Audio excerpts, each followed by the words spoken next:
नमस्कार सभी अभ्यर्थियों को। मैं अमन कुमार यादव निर्माण क्लासेज यूट्यूब चैनल पर आप सभी का स्वागत करता हूं। तो हम इस चैनल के माध्यम से कंप्यूटर अनुदेशक सिलेबस के अकॉर्डिंग कुछ चर्चाएं करते रहते हैं। तो उसी चर्चा को आगे बढ़ाते हुए आज हम मेमोरी का पार्ट सेकंड लेके आए हैं।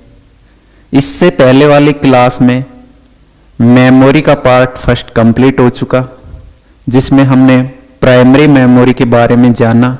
आज हम पार्ट सेकंड व सेकंड मेमोरी के साथ चर्चा करेंगे। वैसे ये क्लास अन्य कंपटीशन एग्जामों के लिए भी उपयोगी है जहां पे कंप्यूटर का सिलेबस हो। तो हम पढ़ेंगे कंप्यूटर की memory, memory of computer, of computer यानी कंप्यूटर की मेमोरी। इससे पहले वाली क्लास में प्राइमरी मेमोरी आपकी कंप्लीट हो चुकी थी, जिसमें हम रैम रोम इनके बारे में अध्ययन किया था। आज हम सेकेंडरी मेमोरी के बारे में अध्ययन करेंगे। ये क्लास देखने से पहले इसका फर्स्ट पार्ट देखें ताकि आपको अच्छे से समझ में आए। तो सेकेंडरी मेमोरी की बात करें हम,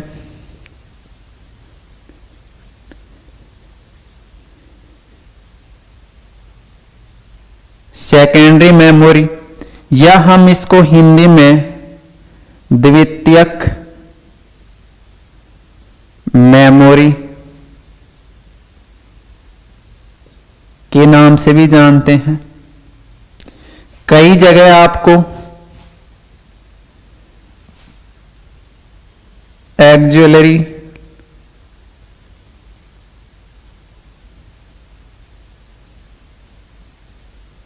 मेमोरी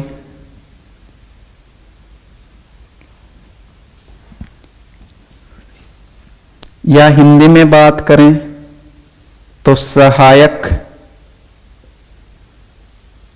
मेमोरी, एक्सटर्नल मेमोरी,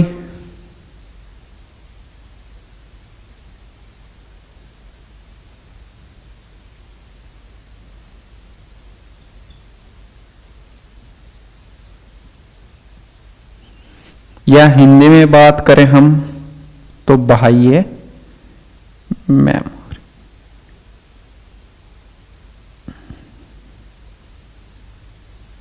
इन नामों से जानी जाती है। तो ये सेकेंडरी मेमोरी या ऑक्सिलरी मेमोरी या एक्सटर्नल मेमोरी या बाह्य मेमोरी क्या होती है, इसके बारे में हम अध्ययन करें। यह हमारे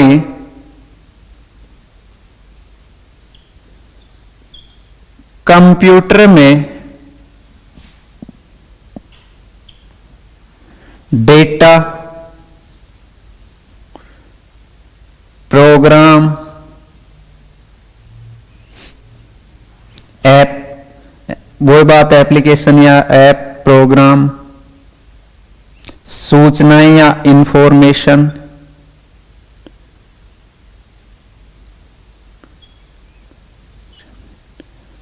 को स्थायी रूप से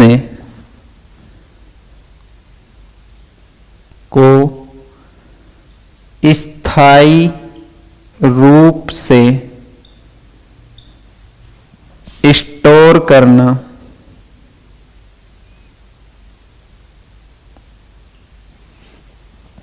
सेकेंडरी मेमोरी कहलाती है।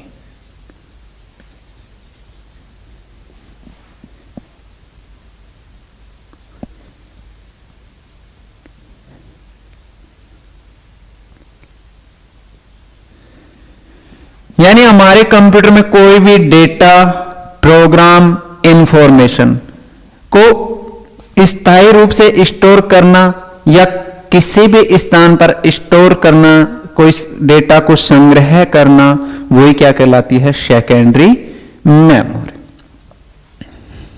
यानी इस मेमोरी में, इस मेमोरी में विद्युत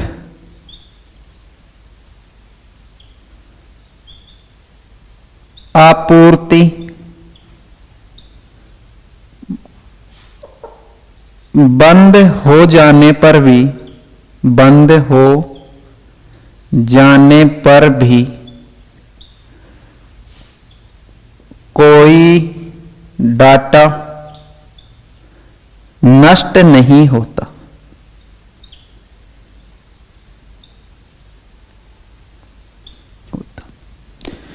तो यह क्या है? एक स्थायी रूप से स्टोर करने वाली मेमोरी है। चाहे लाइट बंद हो जाए या कंप्यूटर बंद हो जाए तो इसके डेटा में कोई भी परिवर्तन नहीं होता, ना तो वो मिटता है ना अन्य डेटा जुड़ता है। यह केवल स्थायी रूप से सेव रहता है, इसमें कभी भी नष्ट नहीं होता डेटा। अब हम इसकी कुछ विशेषताएं के बारे में पढ़ेंगे। विशेषताएं क्या हैं भाई? इसके डेफिनेशन का तो पता चल गया। अब एक कंप्यूटर में डेटा, इंफॉर्मेशन, प्रोग्राम को स्थायी रूप से स्टोर करना सेकेंडरी मेमोरी का कार्य है या वह सेकेंडरी मेमोरी कहलाती है। अब सेकेंडरी मेमोरी की कुछ विशेषताएं।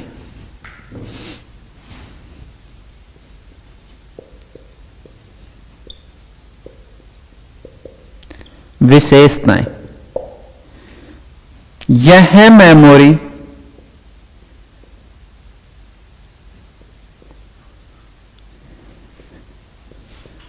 स्थायी मेमोरी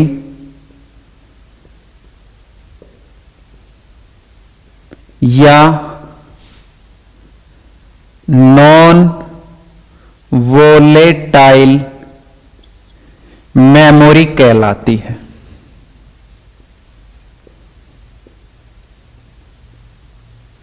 यानी सेकेंडरी मेमोरी स्थायी मेमोरी या नॉन वोलेटाइल मेमोरी कहलाती है।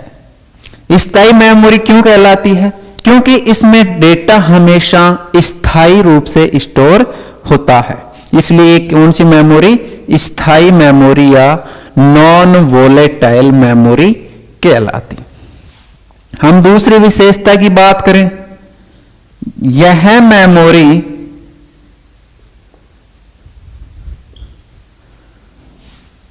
प्राइमरी मेमोरी से गति में धीमी होती है। गति में धीमी होती है। उसके बाद हम अगली विशेषता की बात करें, यह मेमोरी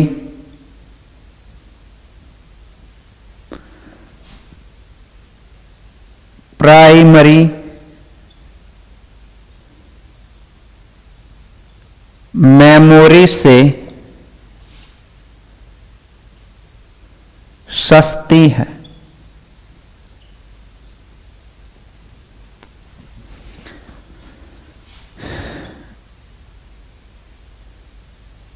इस मेमोरी में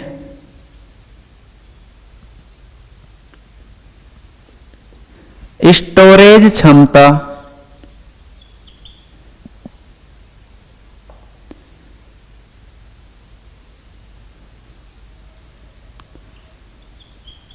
अधिक पाई जाती है। तो इसकी कुछ विशेषताएं हैं। यह मेमोरी स्थायी व नॉन वोलेटाइल मेमोरी कहलाती है। प्राइमरी मेमोरी से धीमी है, यानी प्राइमरी मेमोरी से फास्ट है। यह मेमोरी प्राइमरी मेमोरी से सस्ती है, यानी प्राइमरी मेमोरी महंगी होगी, यह क्या है? सस्ती। इसके बाद इस मेमोरी में स्टोरेज क्षमता अधिक पाई जाती है प्राइमरी मेमोरी के तुलना में, यानी प्राइमरी की मेमोरी की तुलना में इस मेमोरी में स्टोरेज क्षमता अधिक पाई जाती है। अब इसके बाद बात करें कि सेकेंडरी मेमोरी को भी मुख्यतः 4 भागों में बांटा गया है। सेकेंडरी मेमोरी को मुख्यतः 4 भागों में बांटा गया है। कितने भागों में? 4 भागों में। तो पहले की हम बात करें तो मैग्नेटिक टैप, दूसरे की बात करें तो मैग्नेटिक डिस्क, तीसरे की बात करें हम तो ऑप्टिकल डिस्क, चौथे की बात करें हम तो additional storage device, additional storage device.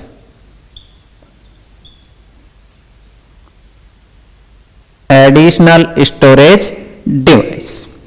इन 4 भागों में हमारी सेकेंडरी मेमोरी को बांटा गया है। कितने भागों में? 4 भागों में। 4 भागों में सेकेंडरी मेमोरी को बांटा गया है। अब हम एक एक भाग की बात कर लें। Magnetic tab. मैग्नेटिक टैब आपने पहले रील वाली केसेट देखी होगी, वो क्या थी? Magnetic tab. जैसे जैसे परिवर्तन होते रहे, हमें स्पेस की आवश्यकताएं बढ़ी, सुविधा के अनुसार आगे आया मैग्नेटिक डिस्क।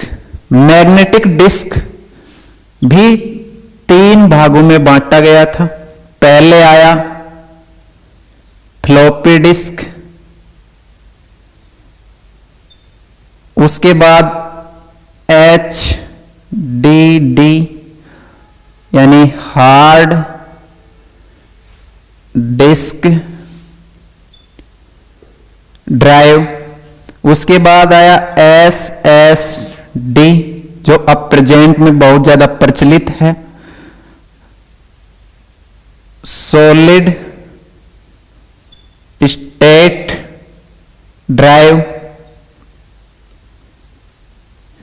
उसके बाद हम ऑप्टिकल डिस्क की बात करें तो ऑप्टिकल डिस्क में CD यानी compact disc, DVD digital versatile disc या डिजिटल वीडियो डिस्क। इसके बाद में हम बात करें BRD ब्लूरे डिस्क। उसके बाद एडिशनल स्टोरेज डिवाइस। अब एडिशनल स्टोरेज डिवाइस में आता है जैसे pen drive, memory card,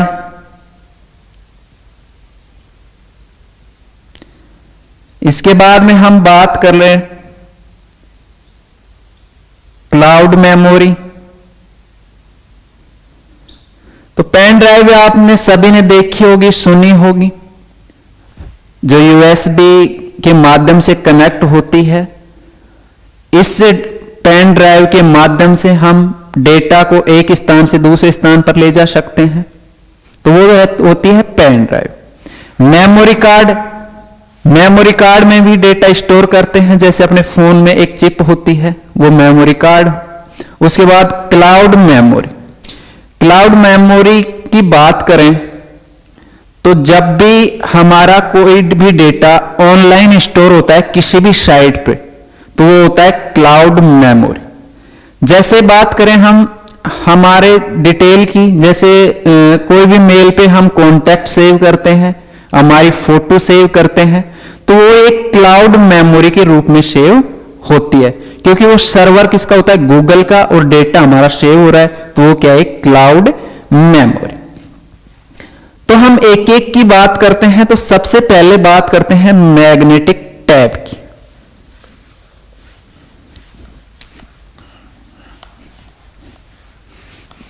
magnetic tap.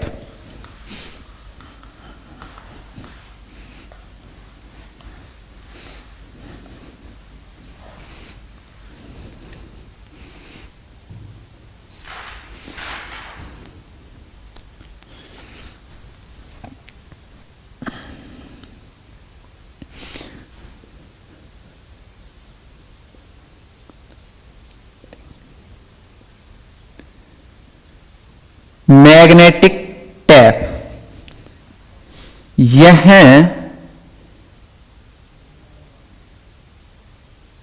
एक रील वाली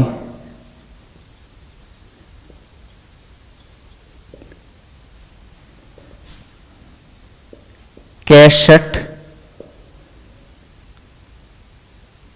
के रूप में होती थी, यानी रील वाली कैसेट के रूप में ये होती थी मैग्नेटिक टैप।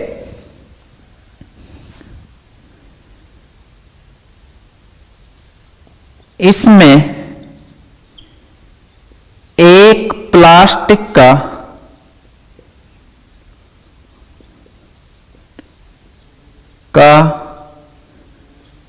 रिबन होता था,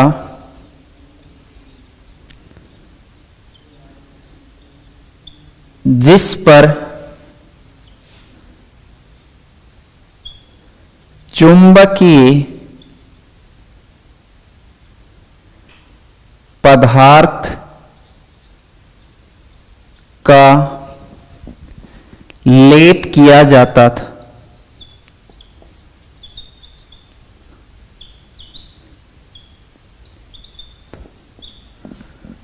उसी में डाटा स्टोर किया जाता था।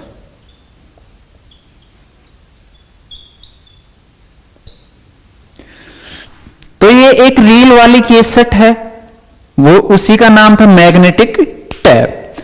अब ये बनती कैसे थी भाई, आपने वो रील देखी होगी निकाल कर, तो वो एक प्लास्टिक का रिबन होता था, उसी पर चुंबकीय पदार्थ का लेप किया जाता था और चुंबकीय पदार्थ का लेप करके चुंबकीय रूप में डेटा परिवर्तन होता था डिजिटल रूप में और उस पर सेव हो जाता था। अब हमने देखा होगा रील वाली कैसेट में, जैसे आज तो क्या करते हैं, डेटा को जहां से एक्सेस करना होता है वहीं पे जाके हम एक्सेस कर लेते हैं, या तो रिमोट कंट्रोल से या माउस की सहायता से या कीबोर्ड की सहायता से। उस समय ऐसा नहीं था। उस समय पहले वाला गाना कंप्लीट होगा, उसके बाद ही दूसरा स्टार्ट होगा, दूसरा कंप्लीट होगा, तीसरा स्टार्ट होगा। या हम फॉरवर्ड करना चाहते थे तो उसको निकालते थे, हाथ से घुमा घुमा के भी आपने फॉरवर्ड की होगी। तो इसका मतलब यह था कि वो उसमें डेटा डायरेक्ट एक्सेस नहीं कर सकते थे, उसमें कोई क्रमबद्ध से एक्सेस किया जाता था, यानी सीक्वेंशियल डेटा एक्सेस किया जाता था। तो इसीलिए इस मेमोरी को सीक्वेंशियल एक्सेस मेमोरी कहा गया। इस मेमोरी को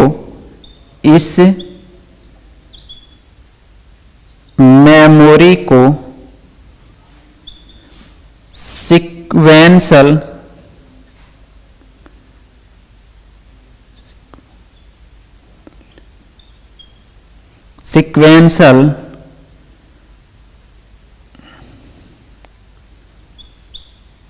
एक्सेस मेमोरी कहा गया, या सीक्वेंशियल एक्सेस मेमोरी का मेथड था, यानी एक के बाद एक सीक्वेंशियल एक्सेस मेमोरी कहा गया। इस मेमोरी का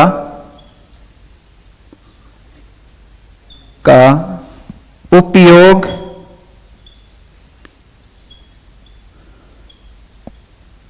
कंप्यूटर की तीसरी पीढ़ी में किया गया था। इस मेमोरी का उपयोग कंप्यूटर की तीसरी पीढ़ी में किया गया था, यानी कंप्यूटर की तीसरी पीढ़ी का नाम क्या था भाई? फर्स्ट पीढ़ी वैक्यूम ट्यूब, दूसरी पीढ़ी ट्रांजिस्टर, तीसरी पीढ़ी आईसी, यानी इंटीग्रेटेड सर्किट।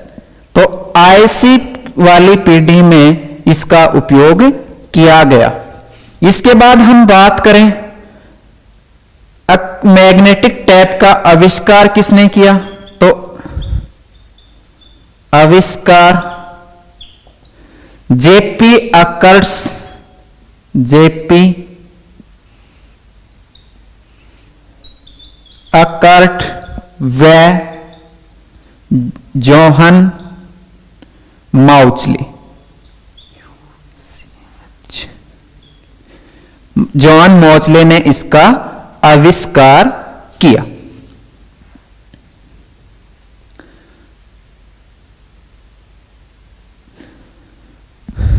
तो समझ में आया होगा भाई, यह मेमोरी एक प्लास्टिक के रिबन के ऊपर एक चुंबकीय पदार्थ का लेप किया जाता था, उसी में डेटा स्टोर किया जाता है।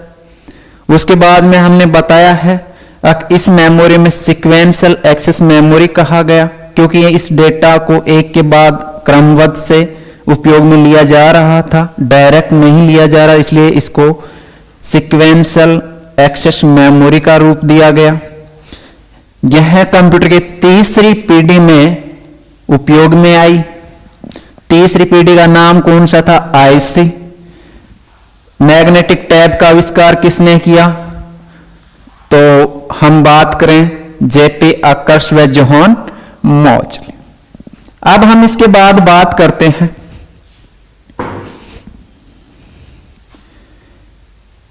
इस मेमोरी में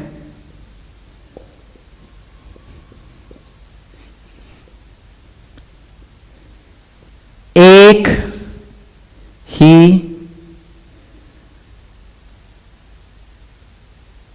रीड राइट हेड होता है, इसलिए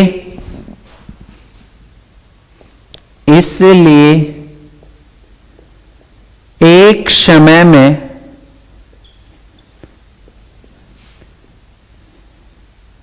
या तो हम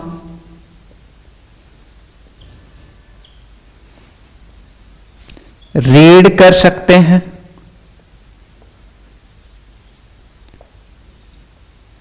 या राइट कर सकते हैं।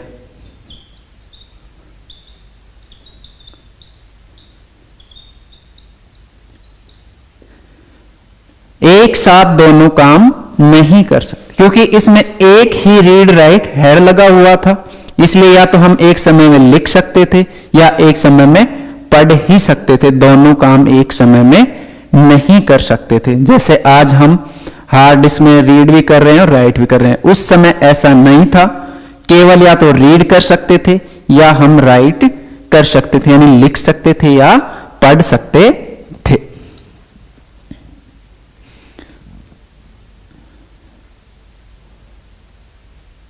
इस मेमोरी में आगे बात करें हम, इस मेमोरी में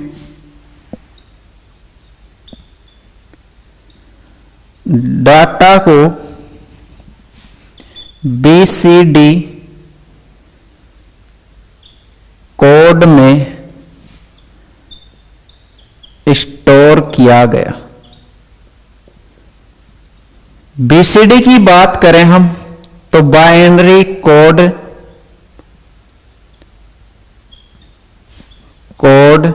डेसिमल के कोड में इसको क्या किया गया था, स्टोर किया गया।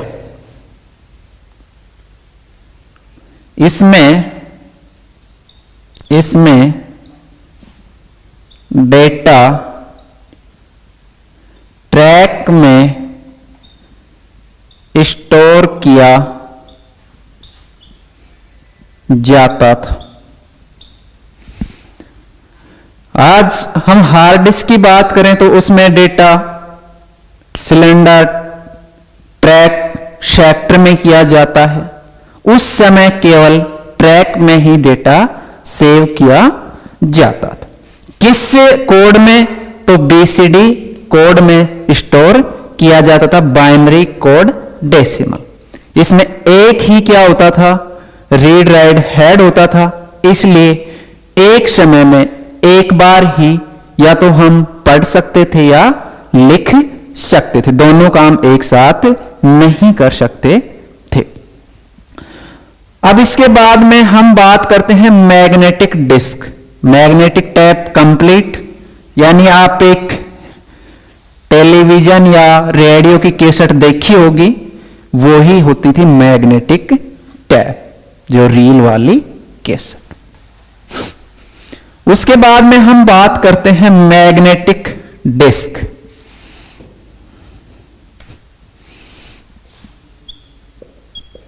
मैग्नेटिक डिस्क, और मैग्नेटिक डिस्क में भी हम बात करते हैं फ्लॉपी डिस्क।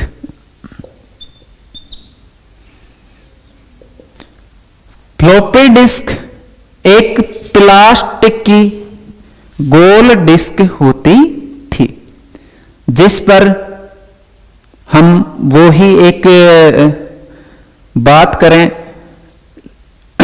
पतली सी चुंबकीय परत का लेप किया जाता था। वह लचीली होती थी, इसीलिए उसको क्या कहा गया, फ्लॉपी कहा गया, क्योंकि वो लचीली व पतली थी, इसलिए इसको क्या कहा गया, फ्लॉपी। तो इसकी बात करें, यह एक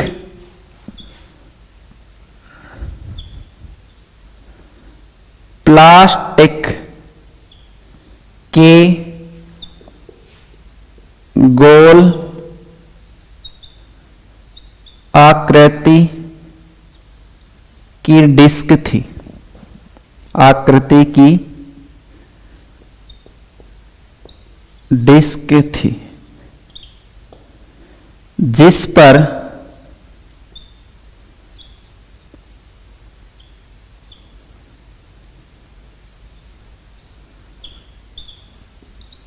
थीन मैग्नेटिक ऑक्साइड का लेप किया जाता था।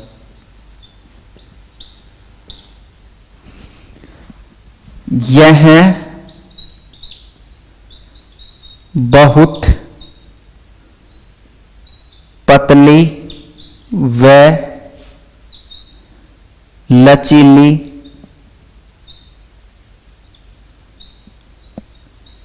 मैग्नेटिक डिस्क थी,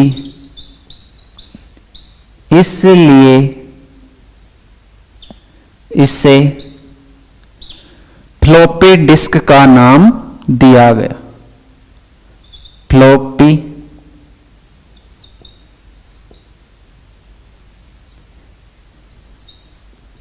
डिस्क का नाम दिया गया। फ्लॉपी डिस्क का नाम क्यों दिया गया? क्योंकि यह एक पतली व लचीली मैग्नेटिक डिस्क थी, इसलिए इसको फ्लॉपी डिस्क के नाम दिया गया। फ्लॉपी डिस्क व एक और नाम था इसका, डिस्केट।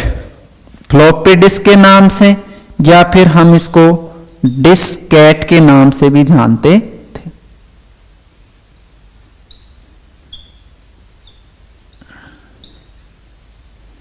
डिस्केट के नाम से भी इसको जानते थे। फ्लॉपी डिस्क या डिस्केट के नाम से जानते थे।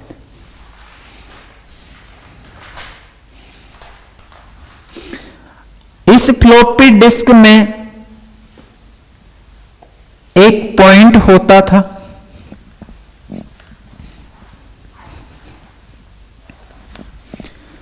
फ्लॉपी डिस्क में एक पॉइंट होता था।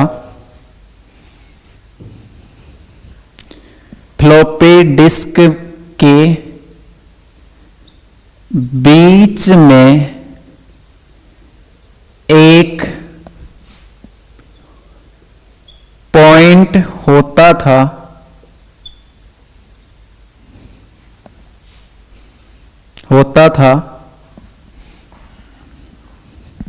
पॉइंट होता था जिससे इस ड्राइव की डिस्क घूमती थी, जिससे इस ड्राइव की डिस्क घूमती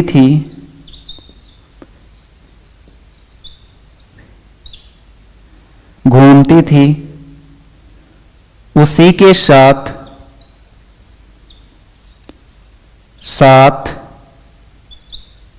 डाटा रीड एंड राइट किया जा सकता था। रीड राइट किया जा सकता था। जैसे वो घूमेगी, घूमने से ही उसके डेटा को रीड राइट यानी पढ़ व लिख सकते थे, उसको देख सकते थे, तो वो घूमती उसी के अनुसार। यानी धीरे घूमेगी तो हम रीड राइट धीमी करेंगे, तेज घूमेगी तो रीड राइट तेज करेंगे।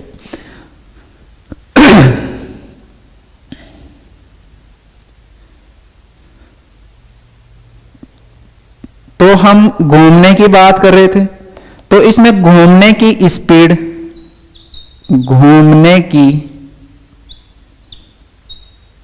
स्पीड 360 आरपीएम थी। यानी हम बात करें फ्लॉपी डिस्क, तो डायरेक्ट क्वेश्चन उठ सकता है, बन सकता है, अब फ्लॉपी डिस्क के घूमने की स्पीड क्या थी, तो 360 आरपीएम। अब यहां से एक क्वेश्चन और बनता है, आरपीएम की फुल फॉर्म, तो रिवोल्यूशन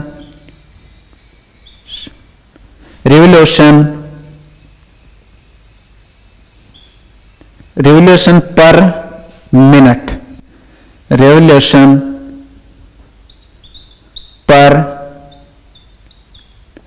मिनट की स्पीड से यह घूमती थी।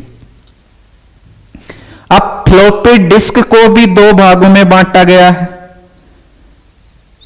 या हम इसके दो नाम दे सकते हैं, एक तो micro floppy disk,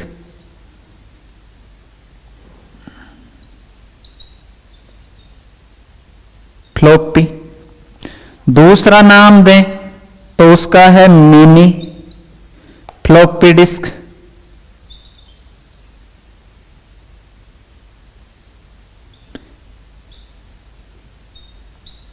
mini floppy disk. अब हम बात करते हैं माइक्रो फ्लॉपी डिस्क, फिर करेंगे mini floppy disk.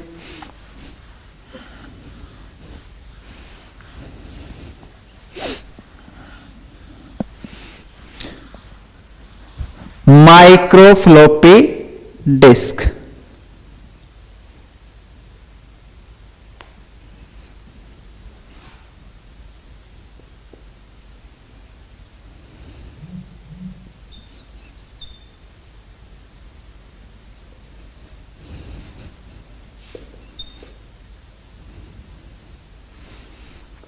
Micro floppy disk.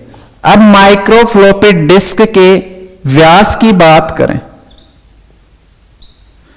तो इसका व्यास था 3.5 इंच, 3.5 इंच। स्टोरेज कैपेसिटी की बात करें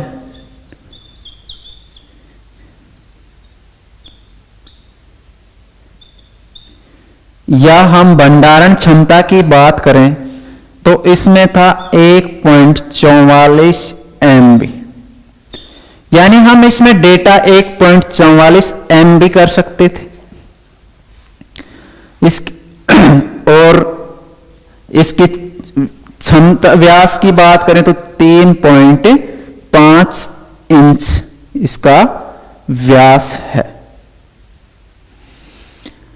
अब हम बात करें कि इसका सबसे पहले यानी माइक्रोफ्लोपी डिस्क, इसका सबसे पहले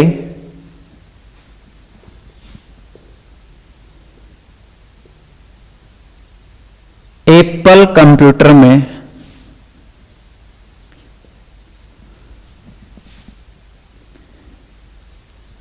उपयोग किया गया। यानी सबसे पहले इस डिस्क का एप्पल कंप्यूटर में उपयोग किया गया था।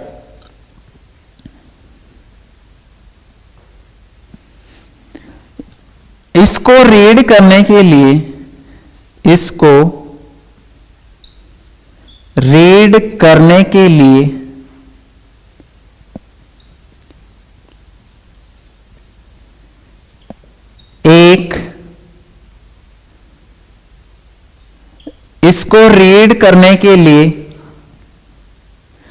इसको रीड करने के लिए एक फ्लॉपी डिस्क रीडर की आवश्यकता होती थी। एक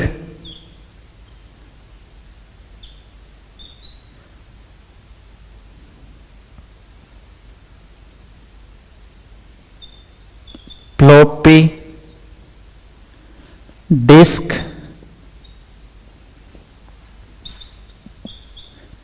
रीडर की आवश्यकता होती थी।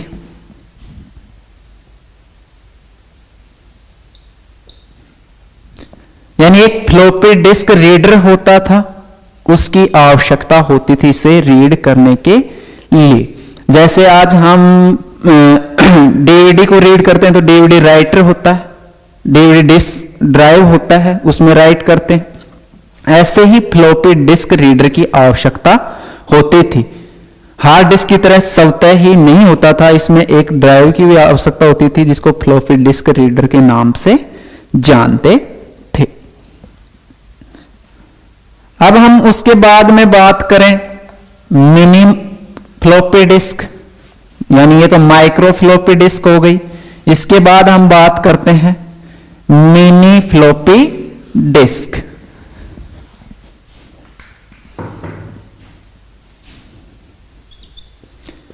मिनी फ्लॉपी डिस्क, इसके व्यास की बात करें तो इसका व्यास था 5.25 इंच व्यास था। स्टोरेज क्षमता की बात करें, कैपेसिटी,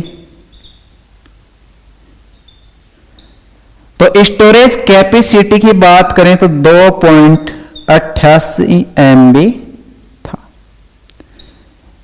यानी इस वाले फ्लॉपी डिस्क में डेटा दोनों साइड स्टोर होता था। इस फ्लॉपी डिस्क में, इस फ्लॉपी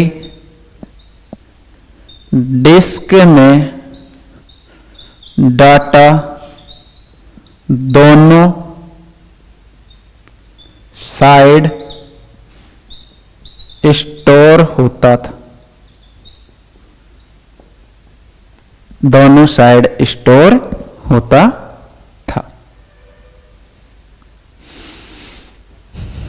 तो ये हमारे फ्लॉपी डिस्क की बात हुई कि फ्लॉपी डिस्क एक प्लास्टिक के गोल आकार की डिस्क थी जिस पर एक लचीली या पतली परत चुंबक की चढ़ाई जाती थी।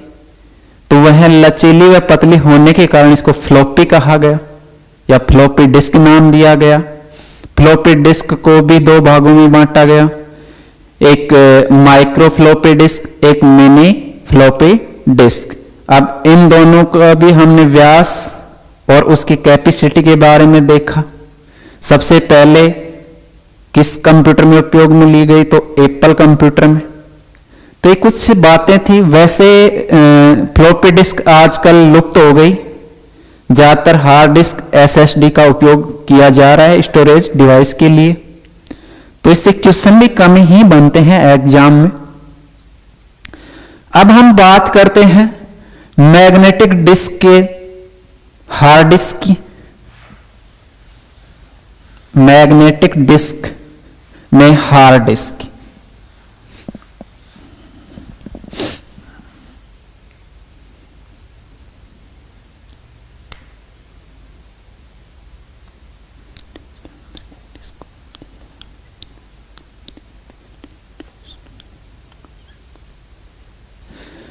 तो हम HDD की बात करें तो HDD की full form hard disk drive, hard disk drive. तो आजकल ज्यादातर कंप्यूटरों में जो पर्सनल कंप्यूटर हैं उसमें स्टोरेज के लिए हार्ड डिस्क का ही उपयोग किया जा रहा है। इसलिए इस डिवाइस को हम मेमोरी का मुख्य डिवाइस कहते हैं, क्योंकि आजकल सभी यानी ज्यादातर पर्सनल कंप्यूटर में किसका उपयोग किया जा रहा है? हार्ड डिस्क का। तो इसे कंप्यूटर की मुख्य स्टोरेज डिवाइस कहा जाता है।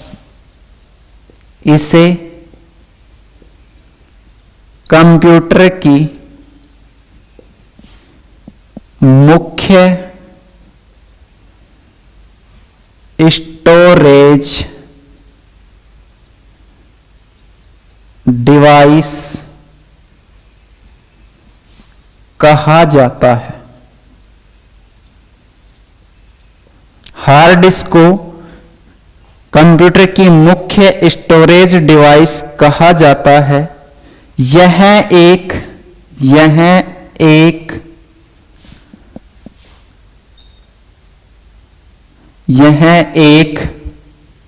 एल्यूमीनियम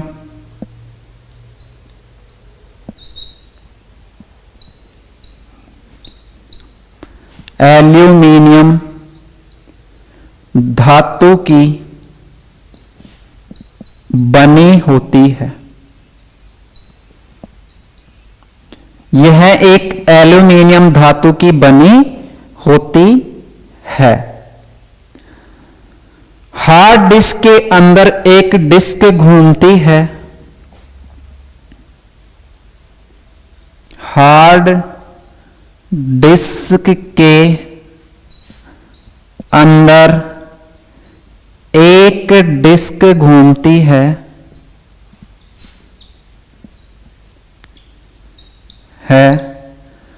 और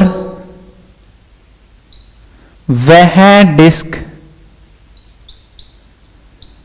जितनी तेज घूमेगी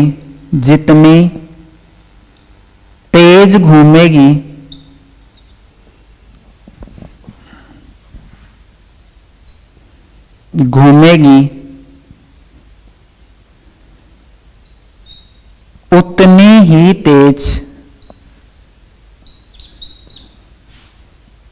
डेटा रीड या स्टोर किया जाता है। अब घूमने की स्पीड की बात करें, घूमने की स्पीड, घूमने की स्पीड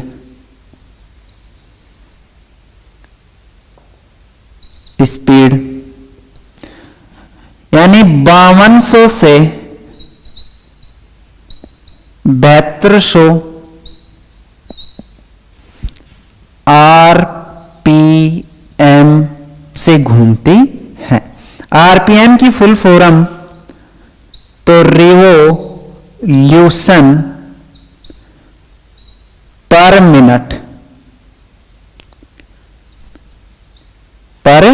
मिनट के स्पीड से यह घूमती है। तो हम हार्ड डिस्क की बात कर रहे हैं तो यह कंप्यूटर की मुख्य स्टोरेज डिवाइस कहा जाता है, यानी इसको किसके कंप्यूटर की मुख्य स्टोरेज डिवाइस के रूप में जाना जाता है। यह एक एल्यूमिनियम धातु की बनी होती है। फ्लॉपी डिस्क किसकी थी? प्लास्टिक की। यह किसकी है? एल्यूमिनियम धातु। हार्ड डिस्क के अंदर ही एक डिस्क घूमती है, यानी फ्लॉपी डिस्क में तो क्या था? फ्लॉपी डिस्क के अंदर एक पॉइंट था जो डिस्क ड्राइव से घूमता था। इसमें हार्ड डिस्क के ही अंदर एक डिस्क होती है और वो घूमती रहती है, और ज्यादातर डिस्क हार्ड डिस्कों में 5200 से 72 आरपीएम के स्पीड से घूमती है। इसको सबसे पहले आईबीएम कंपनी ने बनाया। उस समय इसकी स्टोरेज क्षमता 5 MB थी। वजन की बात करें तो इसका वजन 250 किलो था। कितना था? 250 किलो। अब बात करते हैं हम सबसे पहले हार्ड डिस्क कौन सी कंपनी ने बनाई। तो सबसे पहले हार्ड डिस्क आईबीएम कंपनी ने बनाई थी।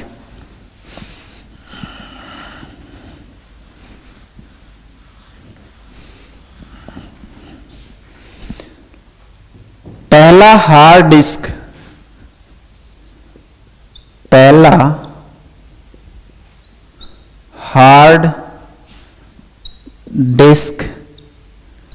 आईबीएम कंपनी के द्वारा बनाया गया। आईबीएम की फुल फॉर्म की बात करें तो इंटरनेशनल बिजनेस मशीन, आईबीएम के द्वारा बनाया गया, जिसकी storage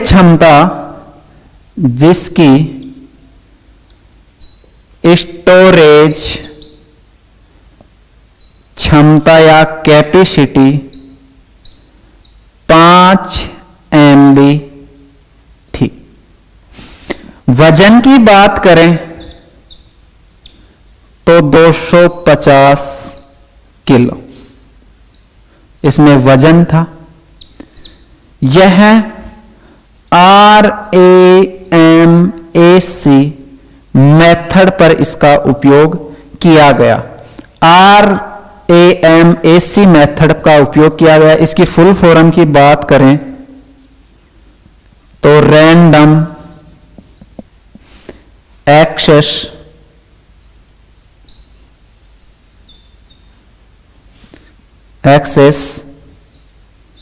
method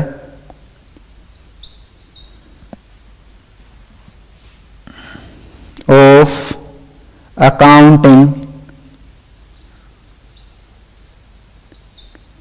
and control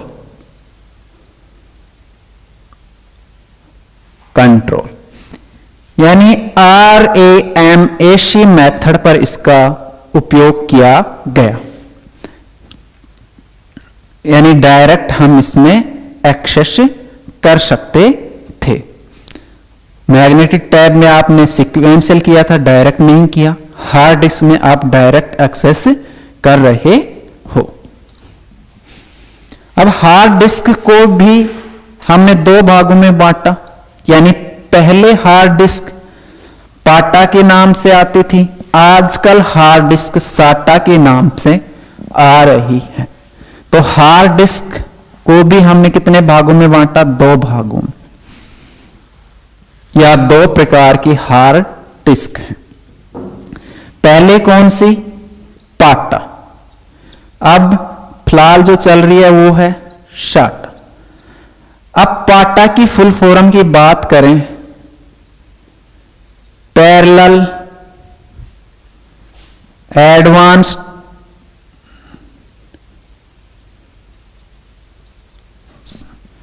technology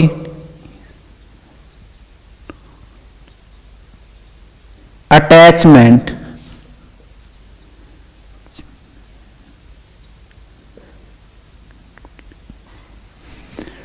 साटा की बात करें तो सीरियल एडवांस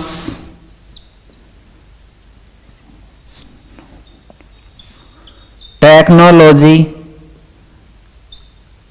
अटैचमेंट।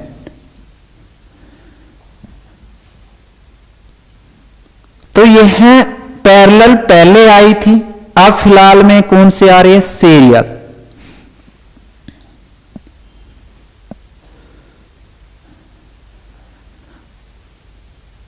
अब जो पैरेलल यह पुरानी है, जो पैरेलल यह पाटा की बात करें तो यह पुरानी। इसमें डेटा ट्रांसफर रेट की बात करें, डेटा ट्रांसफर रेट 133 MB पर सेकंड थी। यानी जो भी आपकी पाटा थी वह पुरानी हार्ड डिस्क थी, जिसकी हम डेटा ट्रांसफर रेट की बात करें तो 133 MB पर सेकंड से डेटा ट्रांसफर होता था। उसके बाद हम साटा की बात करें तो साटा की बात जो वर्तमान में ज्यादातर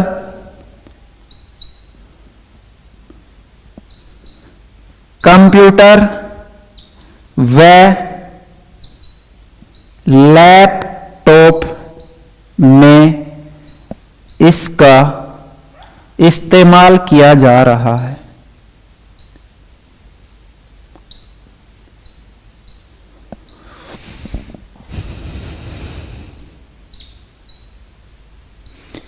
तो यहां से ज्यादा कुछ पूछते नहीं है, ज्यादातर ये फुल फॉर्म पूछ लेते हैं या फिर पाटा की डेटा ट्रांसफर रेट के बारे में कुछ पूछ लेते हैं, या पूछते हैं कि अब वर्तमान में कौन सी हार्ड डिस्क उपयोग में ली जा रही है, तो साटा। इसके बाद में हम बात करें हार्ड डिस्क के कुछ पार्ट, कि हार्ड डिस्क में कौन कौन से पार्ट होते हैं। हार्ड डिस्क के कुछ पार्ट,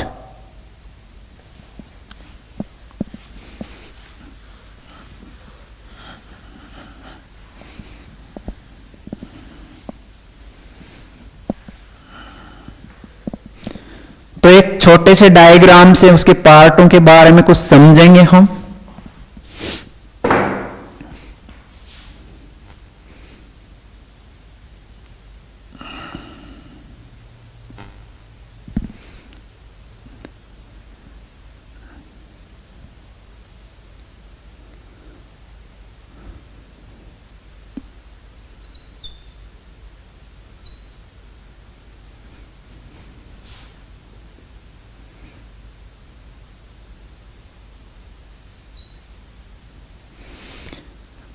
तो जो ये गोल गोल दिख रहा है इसको हम बोलते हैं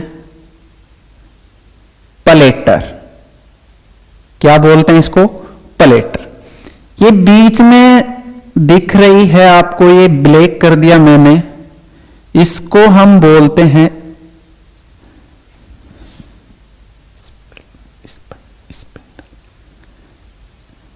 स्पिंडल। स्पिंडल यानी एक मोटर का काम करती है, प्लेटर्स को घुमाने का काम करती है। इसके हम बात करें, ये सर्किल, इसके बाद इससे ऊपर वाली सर्किल, इससे ऊपर वाली सर्किल, इसको हम बोलते हैं ट्रैक। ट्रैक। अब इस ट्रैक को हम बांट दें कुछ भागों में,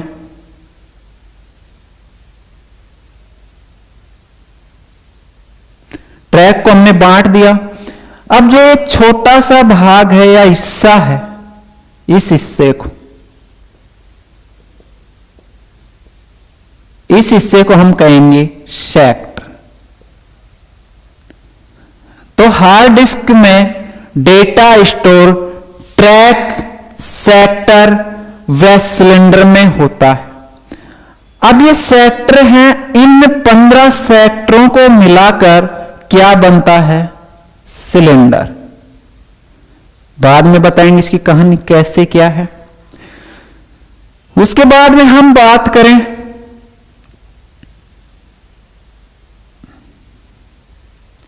ये होता है एक्चुएटर।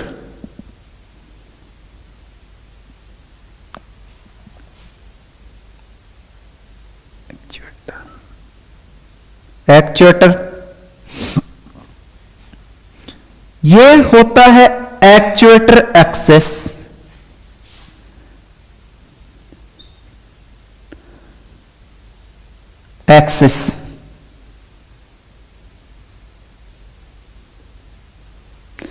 उसके बाद में हम बात करें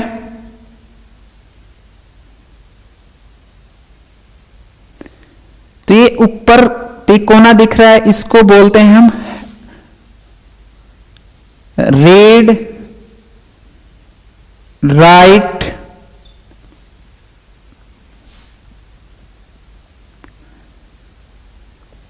हेड।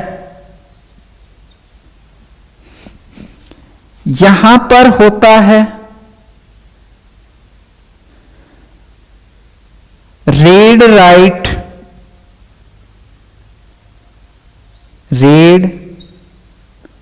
Right arm.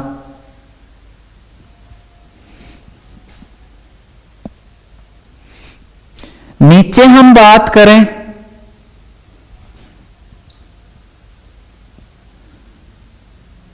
तो इसको बोलते हैं पावर कनेक्टर।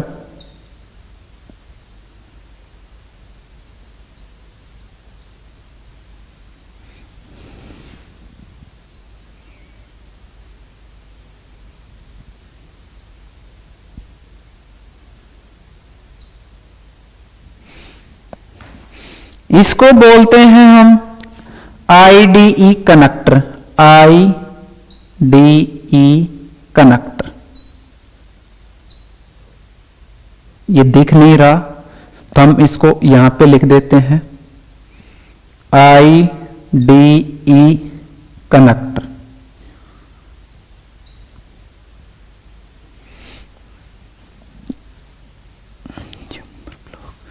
इसको हम बोलते हैं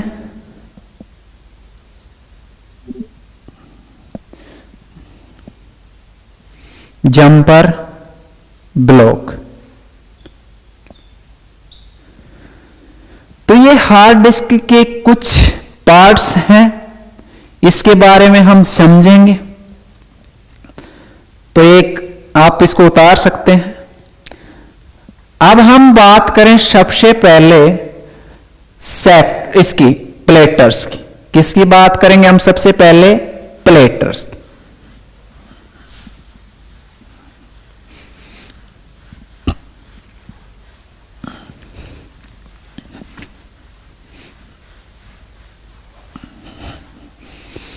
प्लेटर्स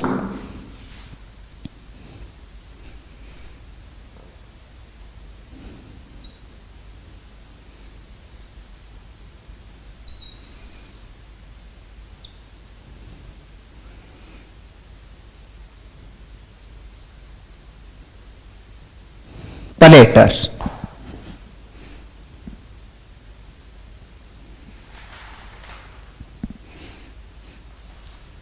तो प्लेटर्स यह एक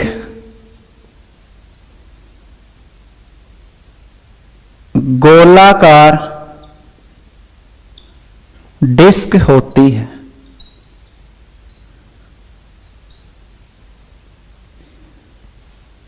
इसमें डाटा या इंफॉर्मेशन, डेटा व इंफॉर्मेशन स्टोर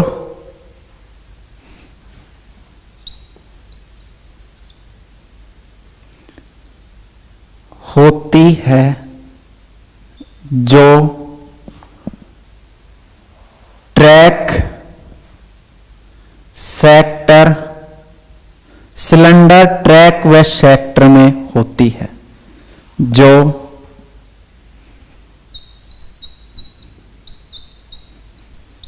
सिलेंडर ट्रैक व सेक्टर में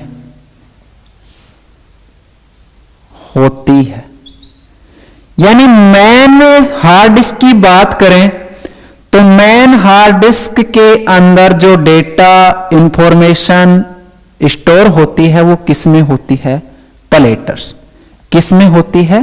प्लेटर्स में। यह एक एल्यूमिनियम ग्लास व मैग्नेटिक सरफेस द्वारा बनाई जाती है।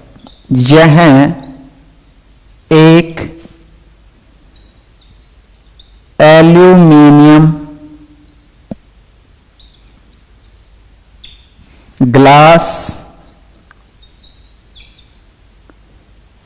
मैग्नेटिक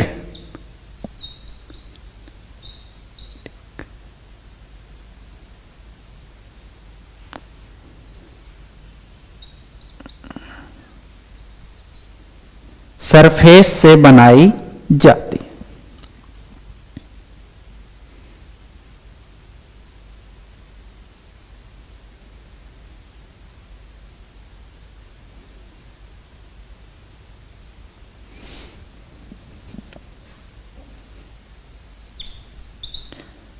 सरफेस से बनाई जाती, यानी एल्यूमिनियम हो गया, ग्लास हो गया, चुंबक हो गई, यानी इसके सरफेस से बनाई जाती है, बनाई जाती है। तो प्लेटर्स का मुख्य कार्य है जो भी डेटा इंफॉर्मेशन है उसको स्टोर करके रखना। और वो भी कैसे स्टोर करेगा? सिलेंडर में, ट्रैक में और सेक्टर में। अब सिलेंडर, ट्रैक व सेक्टर क्या होते हैं इसके बारे में हम थोड़ा सा पढ़ लें। भाई इसमें 3 नाम आए हैं, सिलेंडर, ट्रैक व सेक्टर। इसके अंदर डेटा स्टोर होता है। तो सबसे पहले हम बात करते हैं सेक्टर की।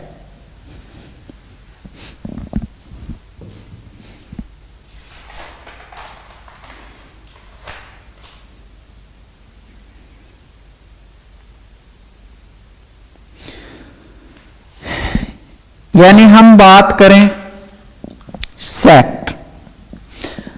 अब ये प्लेटर्स है। अब प्लेटर्स में ये वाला, इसके ऊपर ये परत है, तो ये जितने ऊपर परत चढ़ी हुई है इसको तो क्या कहेंगे हम? ट्रैक। और इन ट्रैकों को छोटे छोटे भागों में बांटना क्या कहलाएगा? सेक्टर। और 1 2 3 4 5 ऐसे 15 ट्रैकों से मिलकर 15 ट्रैक से मिलकर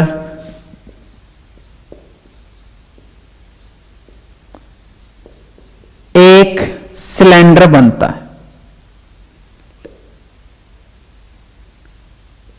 बनता है।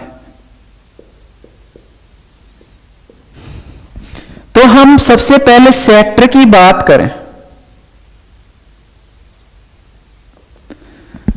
तो सेक्टर की बात करें तो ट्रैक का छोटा भाग जिसे सेक्टर कहा जाता है। ट्रैक का वह सबसे छोटा भाग, सबसे छोटा भाग सेक्टर कहलाता है। एक सेक्टर में, एक सेक्टर में, एक सेक्टर में 512 512 बाइट स्टोर होल्ड रह सकता है, होल्ड रहता है, डेटा होल्ड रहता है। स्टोर एक ही बात है, डेटा होल्ड रहता है या स्टोर रहता है। यानी एक सेक्टर में 512 बाइट पूछ लिया जाए एग्जाम में, सेक्टर क्या होता है, तो ट्रैक का सबसे छोटा हिस्सा क्या कहलाता है, सेक्टर। और एक सेक्टर में 512 बाइट डेटा होल्ड रहता है या स्टोर रहता है। तो सेक्टर समझ में आया आपको, यानी ये वाला हिस्सा इसको क्या कहेंगे हम, सेक्टर। ये वाला हिस्सा क्या कहेंगे, इसको सेक्टर।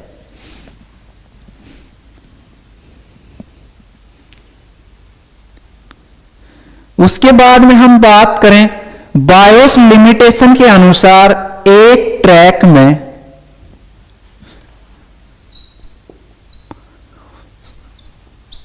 लिमिटेशन के अनुसार एक ट्रैक में 63 सेक्टर होते हैं।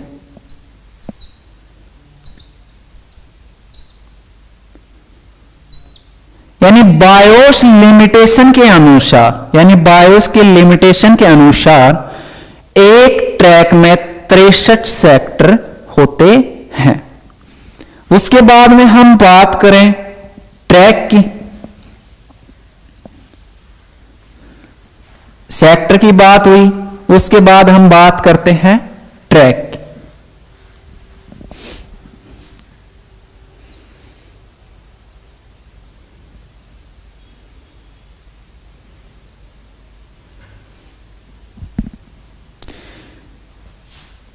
एक सर्कुलर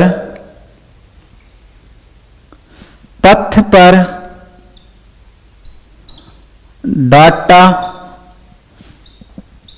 स्टोर होता है, वह ट्रैक कहलाता है।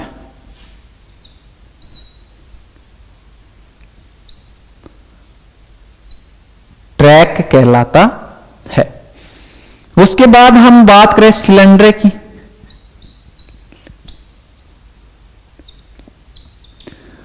पंद्रह ट्रैकों से मिलकर या 15 ट्रैकों के समूह को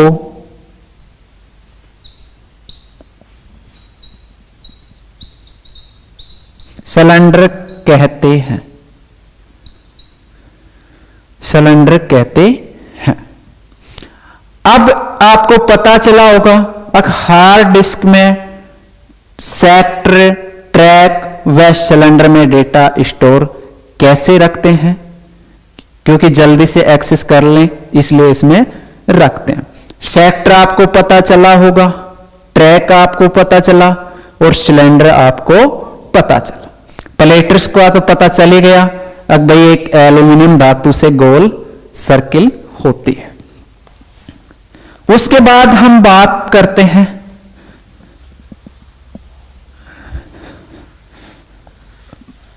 प्लेटर्स में ही एक बीच में क्या होता है, स्प्लेंडर।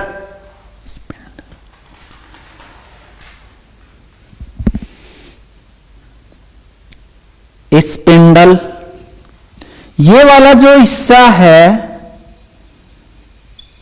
इसको बोलते हैं हम स्पिंडल।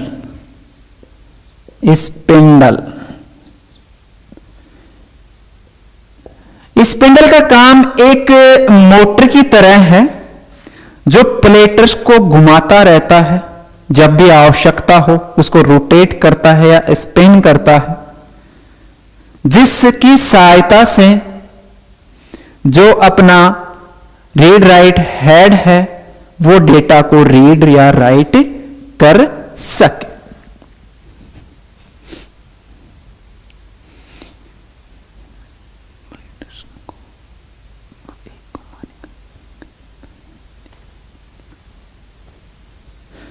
यह एक मोटर के समान है जो प्लेटर्स को आवश्यकता के अनुसार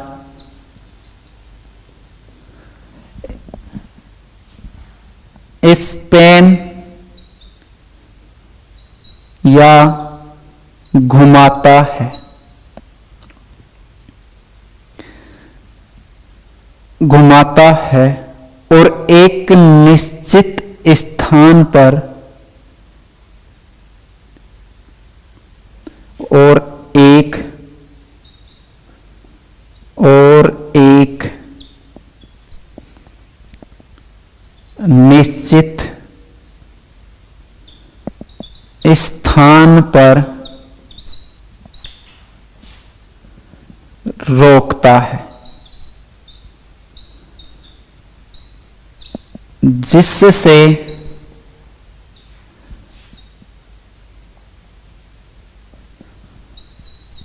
रीड राइट हेड डेटा को एक्सेस कर सके, डेटा को एक्सेस कर सके। तो स्पिंडल का पता चला कि स्पिंडल क्या कार्य करता है। स्पिंडल प्लेटर्स के बीच में होता है। यह एक मोटर का कार्य करता है, आवश्यकता के अनुसार प्लेटर्स को घुमाता है और एक निश्चित दूरी पर उसको रोक देता है, जिससे रीड राइट हेड डेटा को एक्सेस कर सके या रीड कर सकते, राइट कर सके या स्टोर कर सके। उसके बाद में हमने देखा था रीड राइट हेड, यानी रीड राइट हेड, यानी यहां पे हमने देखा था ये, तो इसको हम बोल रहे थे रीड राइट हेड।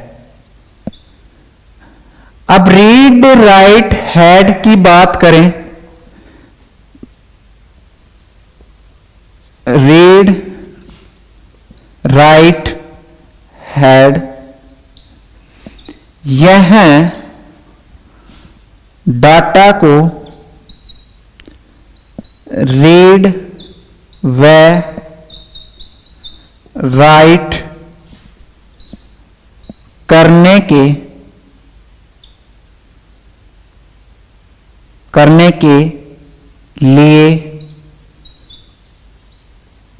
उपयोग में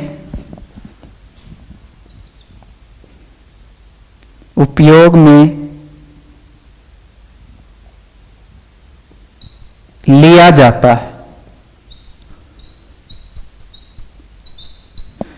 यानी यहां पे डेटा होता है अपना। अब ये मोटर है, इसको स्पिंडल कहा। ये स्पिंडल इस प्लेटर्स को घुमा रही है। जैसे इसको रीड एंड राइट को आवश्यकता है कि हमें डेटा यहां से पढ़ना है, वहीं पर यह स्पिंडल रोक देगा, यानी निश्चित दूरी पर। और रोकने के बाद ये रीड राइट हेड हमारे डेटा को क्या कर लेगा, रीड एंड राइट कर लेगा। अब उसके बाद की बात करें हम, रीड राइट हेड के पीछे एक रीड राइट आर्म लगा होता है, यानी ये यहां पर। तो ये क्या है, read write arm, read write arm.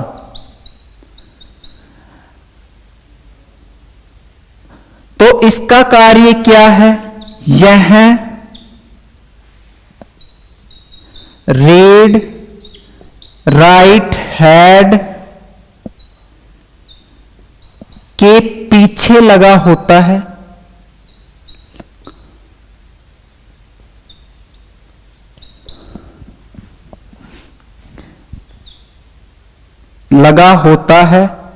यह रीड राइट हेड को कंट्रोल करता है। यानी रीड राइट हेड को ये क्या करता है, कंट्रोल करता है, रीड राइट आर। आपको यहां पे रुकना है, यहां से डेटा उठाना है, यहां पे आपको डेटा एक्सेस करना है। ये काम कौन करता है, रीड राइट हेड।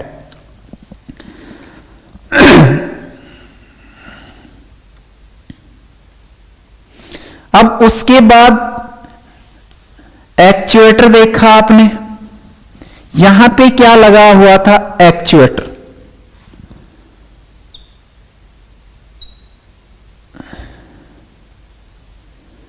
ये था एक्चुएटर।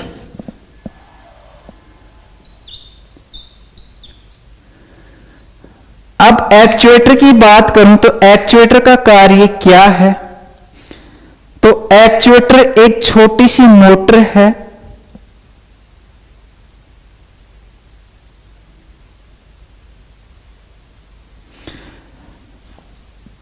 एक्चुएटर एक छोटी सी मोटर है जो सर्किट बोर्ड से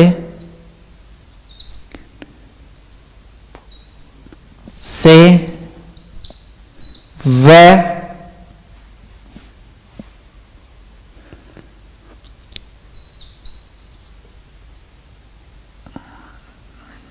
रीड राइट आरएम के लिए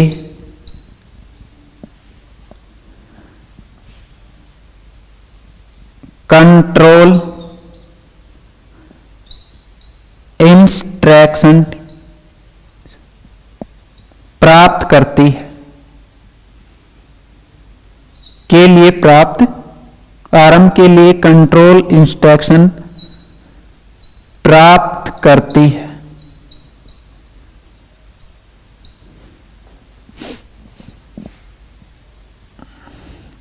इंस्ट्रक्शन प्राप्त करती है, प्लेटर से डेटा ट्रांसफर करती है, प्लेटर से डाटा ट्रांसफर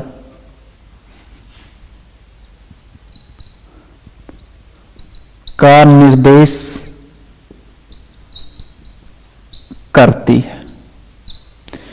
यानी एक्चुएटर का कार्य है वह सर्किट बोर्ड से डेटा को उठाएगी या इंस्ट्रक्शन को उठाएगी और कहां तक लेके जाएगी, प्लेटर्स तक, और प्लेटर्स से डेटा उठाएगी और कहां ले जाएगी, सर्किट बोर्ड के पास। उसके बाद में हमने एक देखा है इसमें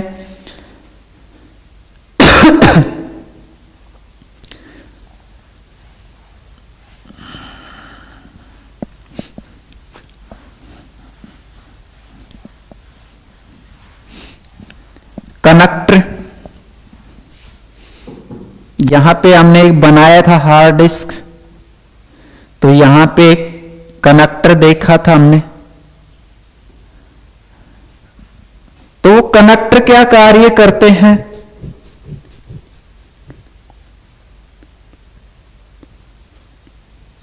कनेक्टर का कार्य है कि यहां पे मदरबोर्ड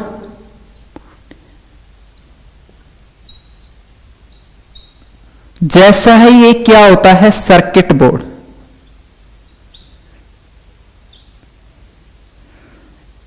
इस सर्किट बोर्ड से ये कनेक्ट होता है, सर्किट बोर्ड से कनेक्ट होता है।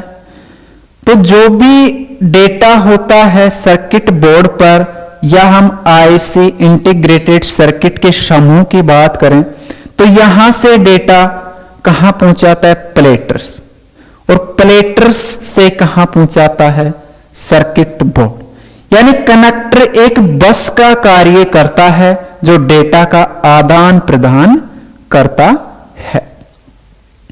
उसके बाद में हमने देखा था पावर कनेक्टर, तो इसमें हम लाइट देते हैं या विद्युत आपूर्ति करते हैं।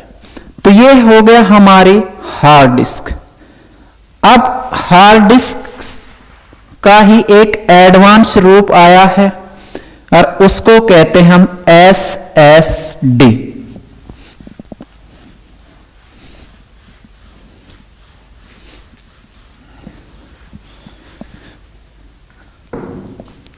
SSD solid state device.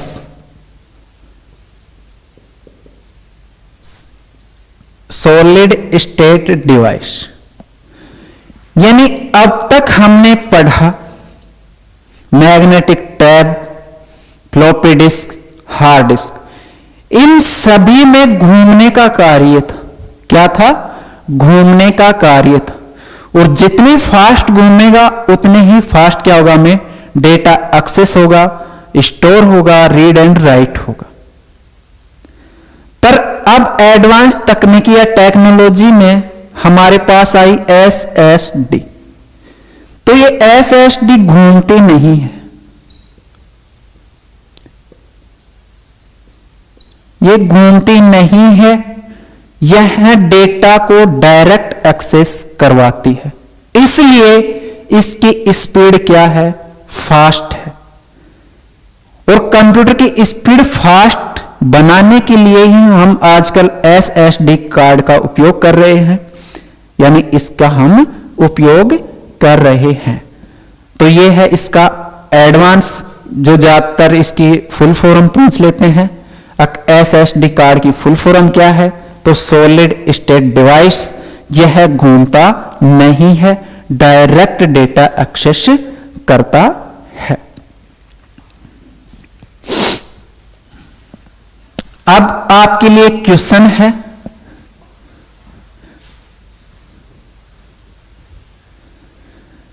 उस क्वेश्चन का कमेंट आंसर में दे, कमेंट में आंसर दे। तो क्वेश्चन क्या है? निम्नलिखित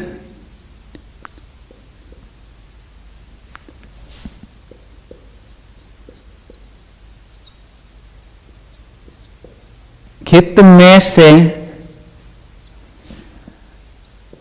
storage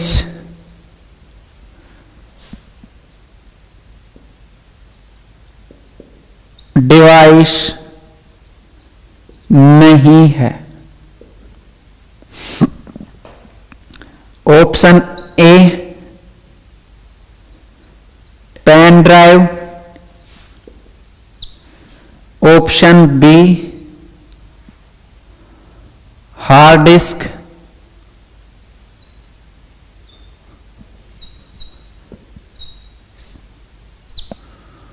option C cloud memory, option D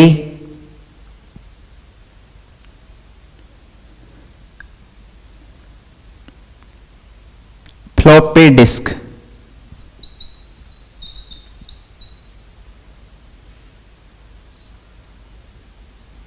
floppy disk drive, floppy disk drive. अब इसमें से कौन सा स्टोरेज डिवाइस नहीं है, इसका आंसर आपको देना है कमेंट बॉक्स में। तो आज के लिए यहां तक ही कंप्लीट करवाएंगे। कल की क्लास में ऑप्टिकल डिवाइस व एडिशनल डिवाइस के बारे में हम अध्ययन करेंगे। तो ये आपको क्लास अच्छी लगी होगी। तो इसको लाइक करें, शेयर करें, ताकि ज़्यादा से ज़्यादा स्टूडेंटों तक ये क्लास पहुंचे और वो अपनी तैयारी को बेहतर बनाएं। और जो स्टूडेंट इस चैनल पर पहली बार पढ़ रहा है वो इस चैनल को सब्सक्राइब कर ले, ताकि हमारी जो भी आने वाली वीडियो है उनका नोटिफिकेशन आपके पास आए और आप उस वीडियो को देख पाएं, उस क्लास को ले पाएं और अपनी तैयारी कर पाएं। धन्यवाद, नमस्ते।